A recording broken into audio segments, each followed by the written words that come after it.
very poor inner city neighborhood. Most of the people were on public assistance. Drugs and alcohol were rampant. I understood that it wasn't normal to have your gas shut off in the middle of winter, or not have a phone or not have electricity. Sometimes it's really difficult to describe to people how poor our neighborhood was. Dr. Dan Alexander, Dr. Dave Sywinski, and Tony Glossick are lifelong friends who grew up in a rough and poor neighborhood in Buffalo, New York. Hungry Wednesday, Thursday, Friday. One thing I will say is you had to be tough. The kids didn't have much in the neighborhood. Amidst the poverty and dysfunction, there was one saving grace, a safe haven where the three men learned life lessons never taught at home. Their neighborhood Boys and Girls Club. We were really, really poor on one hand, but so rich in another, because we had the Boys Club. It was home. I was raised in the Boys Club. The Boys Club for me gave me the tools that I did not have, and gave me the tools to succeed in life. Biking can be a wonderful form of exercise, taking a ride around the park or the neighborhood to get the blood flowing. But how about a bike ride around the country? Turn back the clock to 1986, 25 years ago. To give back to an organization that gave them so much, the three friends, along with former Boys and Girls Club Executive Director Bob Kurtz, came up with a unique and challenging way to raise money for a good cause so close to their hearts. The 8,000-mile journey will take 100 days, beginning on May 15th and wrapping up in late August. Called the Youth Cycling Connection, the four men would bike around the perimeter of the United States, more than 8,000 grueling miles over 100 days. Many people didn't think we'd be able to do it. When you say bike, you're like talking a Harley? I'm like, no, I'm talking about a Schwinn. The original bike trip in 1986, we did it because we wanted to give back to the Boys Club that gave us so much. Good luck, good health, guys, and God bless. There was nothing that could stop us growing up in that club, nothing. They left shortly after noon with well-wishers at their side. Tonight's destination, Erie, Pennsylvania. Along the way, they'll carry Buffalo's colors to the country while raising funds for the Boys Clubs of America, both here and there.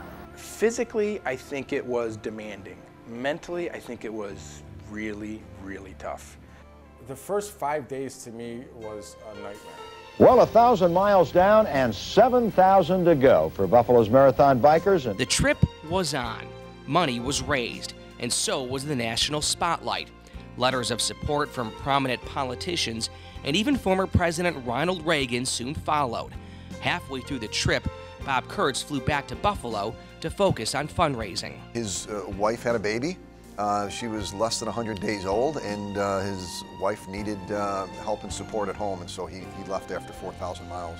3 riders remain when tragedy struck in Texas, with 2,500 miles left to go. A spirited cross-country bike ride to raise money for Buffalo's Boys Clubs will continue despite a tragic setback tonight. 2 of the 3 cyclists finishing up the 8,000-mile odyssey were hit by a pickup truck late yesterday outside of San Antonio, Texas. The highway was very straight, and I remember looking back and seeing this truck far away, miles. And all of a sudden I heard this horrible, like, braking squeal. And I just got my head turned around a little bit, and I see Tony getting hit by this truck. I see Tony going down, and then I remember getting hit and flying forward. I flew forward, hit the back of the RV. You know how they mount a tire on the back of the RV? I hit that and slid down behind that tire, and then the truck hit the RV. Pinned the tire up against me. I'm stuck. Now I'm holding onto the ladder on the back of the RV, and my leg from mid-thigh down I can't see because it's entangled in all this metal. I also remember flying through the air and landing on the hot pavement. Tony, was laying on the ground in a pool of blood. I remember tucking my bone back into my leg because it was a compound fracture. They put us both in an ambulance and took us to a hospital in Seguin. And at that point we knew the trip was over for Tony and I. First thing that crossed my mind was, it's over. Dan Alexander finished the 1986 bike trip alone.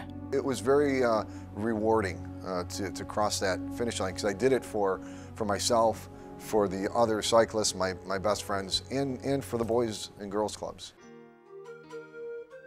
Dan Alexander continued a career in the Buffalo Fire Department and then became an orthopedic surgeon. Patient has a moderate to large effusion about his left knee. Dave Sywinski also became a fireman. Give him some non-steroidal anti-inflammatory, some Flexeril. See him back in a week. And a doctor. He is now a partner with Dan in the Finger Lakes Bone and Joint Center and focuses on orthopedic and sports medicine. Without the boys clubs, without the Seneca Babcock Community Center, I wouldn't be where I am today. It would be a stark contrast to what it is now, because I wouldn't have had a place to go to save myself. So I would have been hanging out on the street corners, doing drugs. The death of Bob Kurtz years later took a toll on Tony Glossick. And I lost my father. He was my father figure. The loss of his brother and best friend Mike at an early age sent him into a tailspin. I've struggled with drugs and alcohol my entire adult life. He was on his last leg and needed help. Tony turned his life around, spiritually, mentally, and physically. He was working out in the pool when the idea first hit. And so he jumps out of the pool and goes, hey, let's finish the bike trip. And I got out and I said, you know, Danny, next year's 25 years. Let's finish the trip. And his head dropped and he just shook his head because at that moment he knew we were going to do this. This summer, the three lifelong friends will finish what they started. The ride, titled Bike Trip for Kids, will pick up where Dave and Tony were hit, Seguin, Texas. 25 years after the original trip, they'll finish the remaining 2,500 miles back to Buffalo together. Basically, finishing the last 2,500 miles from Seguin, Texas to Buffalo, and in essence, finishing what we started. To jumpstart fundraising efforts, the Finger Lakes Bone and Joint Center donated $250,000 to the Bike Trip for Kids campaign. Not even a half hour. We're going to have dinner in 20 minutes. Proceeds will build a new Seneca Babcock Community Center in their old neighborhood. You want turkey? You want corn? Stuffing? Where children often eat their only meal of the day, finish their homework, work on computers, and just be a kid. It mean a lot. It mean more programs, more services. Right now we're kind of landlocked on what we have. Our building's pretty small. Donations from this nationwide fundraiser will also support the Boys and Girls Club of Geneva and Boys and Girls Clubs across the country. It's such an amazing story, and for these guys to do this and raise money for a Boys and Girls Club that you know, they've taken ownership of, and we're so proud of them for doing that. Your help is now needed to support the Bike Trip for Kids effort, one that hits close to home for the three childhood friends. We have to take care of our children.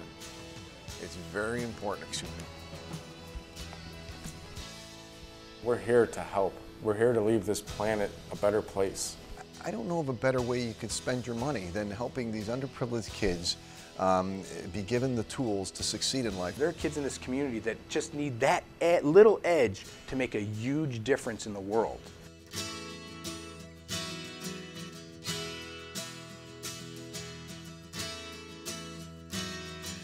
Please visit our website, www.biketripforkids.com, for sponsorship opportunities